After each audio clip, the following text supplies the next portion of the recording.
7:43, she sent him a text. He responds back and says, yeah, this is basically my last one. I'll be home soon. And he was right around the corner from their house. At 7:13, she sends a message, but there was no response back. So late April 19th into the 20th, she reports him missing. Our patrol goes out. They start doing the investigation. Wasn't a few hours later, they hand it off to the person's missing person unit, then takes over the case. They actually, later that morning, our missing person unit reached out to Uber Eats, and they were able to provide us some information and his last known GPS coordinates.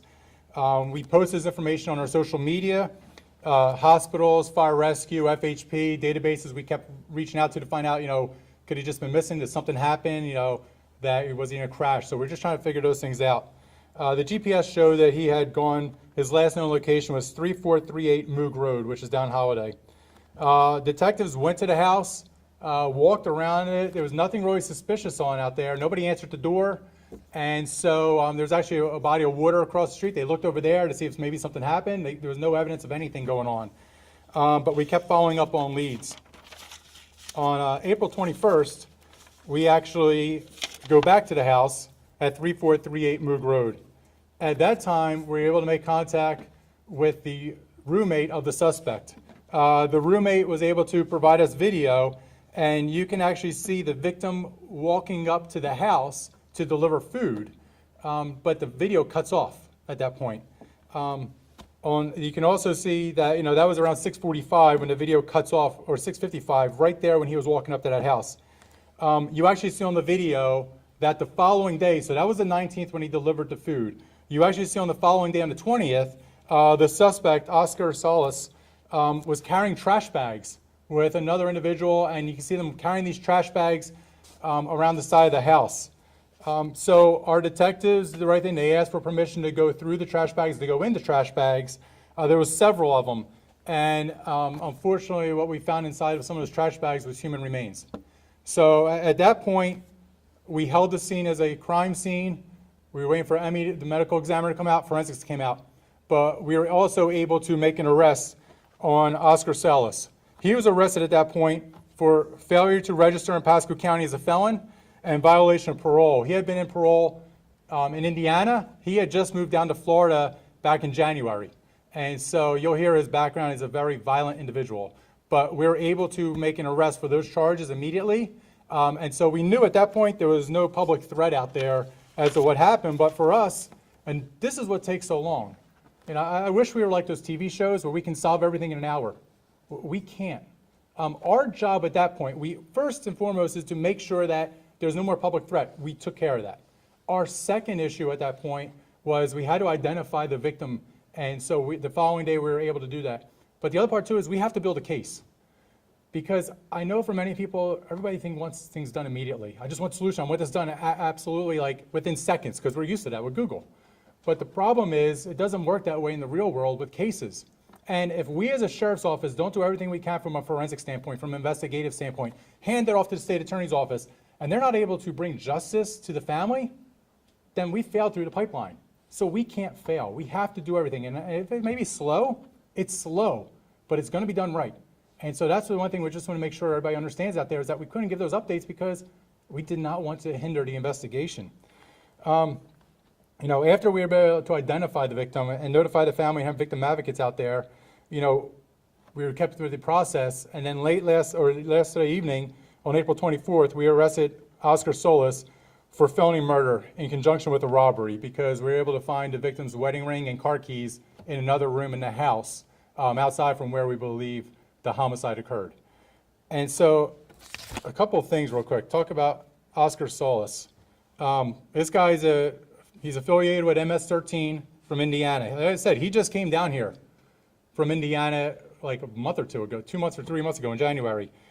His charges before, he had been battery, burglary, possession of stolen auto parts, drugs, resisting law enforcement, other burglary charges, home detention placement, burglary, battery on detention staff. He supposedly stabbed somebody several times while he was in prison in Indiana. So you're talking about a very violent individual that Indiana released and sent down to Florida. He came down to Florida. They released him on parole. And so unfortunately, now we have a hardworking guy, a loving husband, who's no longer with us because this violent individual killed him. Our call for action we're asking right now is that there are several pictures, these individuals, and I'll tell you, if you're one of those individuals or you're the parent or guardian of one of these kids, it looks like they're young adults, they're not in trouble. We just need to know who they are. Can they come forward information?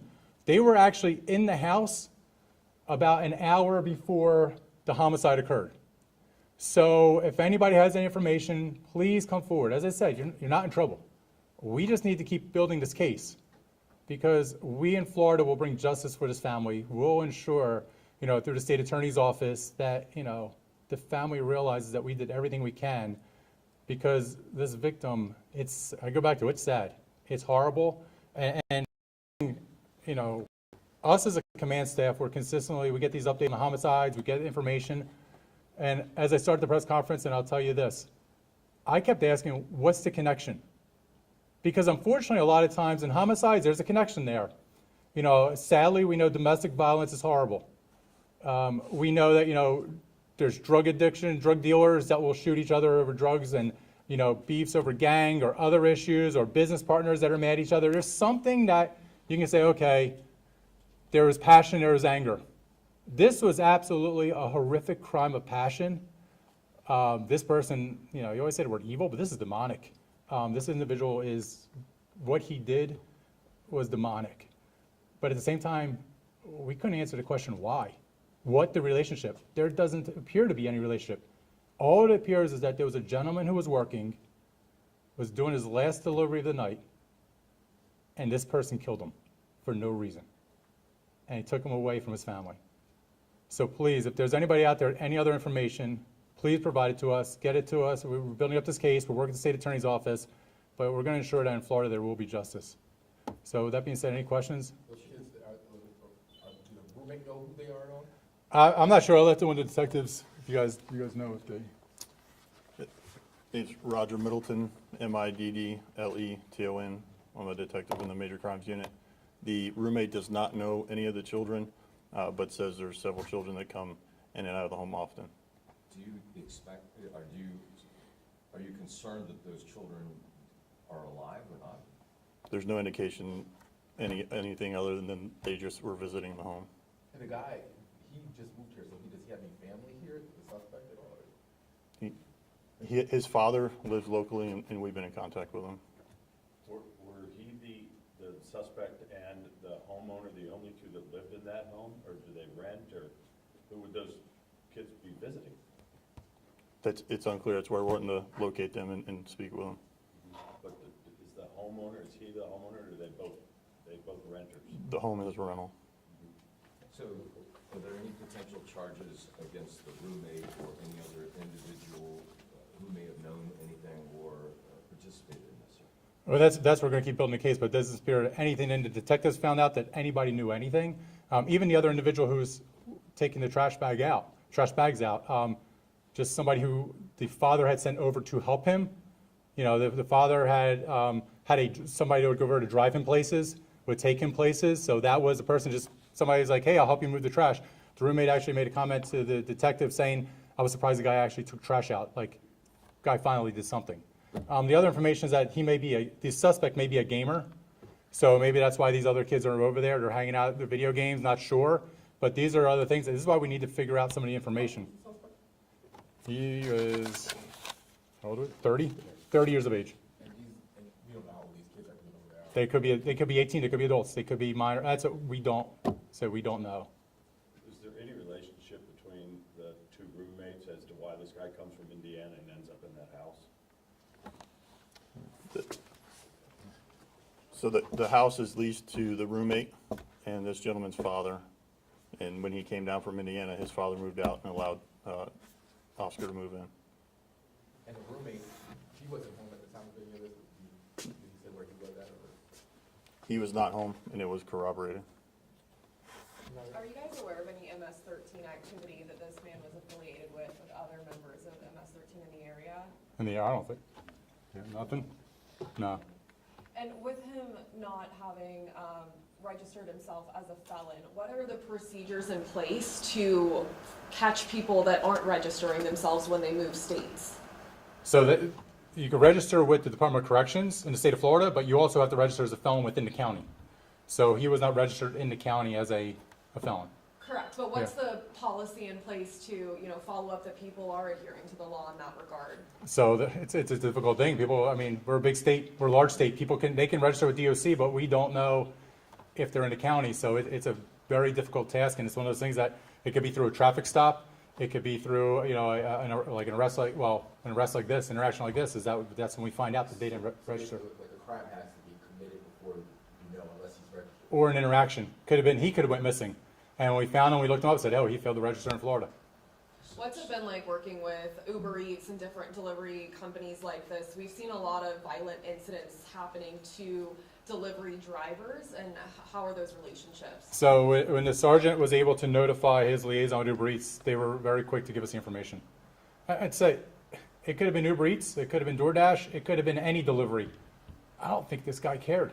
This guy is supposedly, from the information I got, I said a lot of this information is so preliminary. The father ordered food for the son. He could have ordered anybody. The father had no idea what his son was planning. He's not going to anywhere. I feel bad for the dad. I mean, it seemed like indications that the dad was just, he had a son that he was basically helping throughout the way. And the, you know, information is he just ordered food. And so that could have been, I don't want to go through every company because then they'll get all upset, but it could have been any company out there that it could have been delivery for. And that would have been the person. But that's what I said, this is just a random person. It could have been anybody. It could have been a member of religious faith that was knocking on doors. And this person just yanked them in and killed them. Sheriff, You you know mentioned that's that, what you happened. mentioned that you didn't want to go into the graphic details of this, and I understand that. Yeah. But how could the roommate not know that something had occurred if it was that bad inside? Not much want to speak on it, still Yeah. ongoing, but he wasn't home at the time, and when he came home, it was night, and then the detectives were out the next day, and he had actually been with his family away from the home until we made contact with him. How's the victim's family doing right now? I know our victim advocate's been working with them. I don't know exactly. I can only imagine. I can't imagine. But that way I can't imagine what they're going through. The heartache, the heartbreak, the fact that, you know, she's texting him, she's nervous. And honestly, you're talking about caring. I mean, she kept texting him, and then she notified immediately, hey, what's going on? Where's the, I mean, she did everything she could. Evil just came. I mean, this person was just demonic in what he did. And you feel horrible for that wife. And just pray for him. Most of these delivery services, you know, ring the doorbell and leave it at the door. Is there any indication as to why there was an interaction between the two, and did he forcibly bring them into the home? So the camera shuts off. So that's the sad part, is that when you watch the video, and the detectives, it's part of the investigation, but when you watch that video, he's literally standing there just waiting, and he probably was thinking to himself, am I at the right house? Because nobody was answering. But then the camera goes off. And we don't have the video of him getting taken inside. Why does the camera go off? It's part of the investigation. I mean, we all have common sense. We can all believe and have our understanding, but until it's 100%, this is exactly why. Look, you all can say those things because in court it doesn't matter, but if I say something, that could be brought up and I can't say it. Did the detective find any blood in the house at all? Sorry. That's all right. There was a substantial amount of evidence inside, but it's still being wrapped up and completed. Speaking of evidence, when you guys said you went out there, one of the times you also looked at a body of water or like a pond or something. Did you find anything in there? They were out the day prior on the 20th, just to look as far as the missing person investigation, just based on the GPS location of the victim. For sure, but did you find anything in No. the water? You did not find anything. Not that day, the 20th. There's also like, I guess, rumors that possibly it was part of like gang initiation. There's nothing evidence that lead to that, but the question about the body of water, I'll go back to that. So basically what they were looking for was tire marks, something that would have shown that somebody entered the water. A lot of times with missing persons calls, we have to, anytime there's a body of water, you constantly are looking, whether it's a person with dementia, a child, somebody suicidal, you always are looking around if there are any signs. So until there's actually evidence to say, okay, further, then we really send people in that water to start searching. But there was zero evidence of anything that What somebody was about in. the victim's car? Was he there at the property? Who? The victim's car? The victim's In car. victim's car, yeah. Was it? It was located abandoned just like a third of a mile away from the home. Is it ever too soon for you to call the sheriff's office with concerns of someone missing? No, I mean, that's one thing. I can imagine because of police shows, everybody thinks that our biggest calls for service are, robberies, homicides, all these. A lot of our calls for service are missing people. That's the majority. That's why we consistently post them out there. And so we tell people, hey, look, we're going to do everything we can because we know that's somebody's loved one. Why do we have one of the largest canine units? It's because our dogs are consistently out there searching for missing people. Our bloodhounds, our live-fire dogs, our cadaver dogs, we're consistently out there looking. And so that's one of the biggest calls. I know we as a sheriff's office, that's one of our larger calls. I can imagine for all law enforcement, it's people go missing. And so how do you find them? What do we do? So that's why we take it extremely seriously. But as I go back to that point, it's never too early. From our standpoint as investigations, we will say, hey, look, these are the steps that we usually take. Whether somebody ran away, whether it's an adult, what we can and can't do. But at the same time, is we know that's somebody's loved one. And so when it being somebody's loved one, it could be one of our loved ones. And so we take it extremely seriously. But we have our procedures in place. We have our plans in place. And so it could be that kid that ran away 100 times, or it could be that person that went missing the first time. We take them all very seriously. You mentioned that the keys were found inside the house, the keys to the car. I'm sorry, the keys. Yes, sir. Yeah, the keys. Yeah, I'm sorry, the keys to the car. I knew his ring was, but I knew the keys were, yes. But yet the car was found a third of a mile or so away. Do we know who may have moved that car? Do we suspect that it could be? Still reviewing, still under investigation. To say the neighbors have any surveillance cameras, but I probably imagine we went to every neighbor about 12 times already. But if you have anything, let us know. Do Was you the vic- expect to release the name of the victim anytime soon? No, ma'am. The family can, but we won't. Was the victim Hispanic as well? We're not going to release that information. How cooperative is the father and the roommates being? So as of right now, they're being very cooperative. Everybody that we spoke to has sat down and spoke with us and helped out. Any other questions? His gang affiliation, does that date back to his time in Indiana, yeah. He wasn't in Florida that long. When he was on parole in Indiana, how does that work with working with those entities at this point? With Indiana, so our Department of Corrections will work with their Department of Corrections. Yep. So, obviously, this is a second story that we've had around delivery drivers. Do you have any tips for people who maybe are delivery drivers to keep them safe? So tips for delivery drivers, I would say, it's like anybody who's out there. If you're knocking on a stranger's door, and I get this is the same thing also where people, they go online and they buy stuff from each other and they meet up. For people who are buying stuff and meeting up at places, I'd say always meet well-lit place, a gas station, in the middle of the gas station, meet there because there's cameras, there's people out there. If you're a delivery driver, if you don't feel comfortable, don't go. We have body-worn cameras in law enforcement to protect ourselves and protect other people. If that's something you want to do is videotape everything going on. If you want to be on the phone with somebody while you're going up to that house, do that. There's nothing that stops you. You're in a public place. You can do what you want. But as I say, and that's the thing, it's not about the victims here. It's not blaming them, and I don't think you are, and I don't think anybody is. But the issue is we just got horrible people out there. And so always remember that. There's just horrible people in this world. There's just people that are just hell-bent to do evil. And so... No, he's not. So, that being said, I appreciate it. By those individuals can come forward. If the family knows them, please come forward. We want to get some more information because we have to bring justice for this family. Thank you all very much. Thank you. Thank you, Sheriff.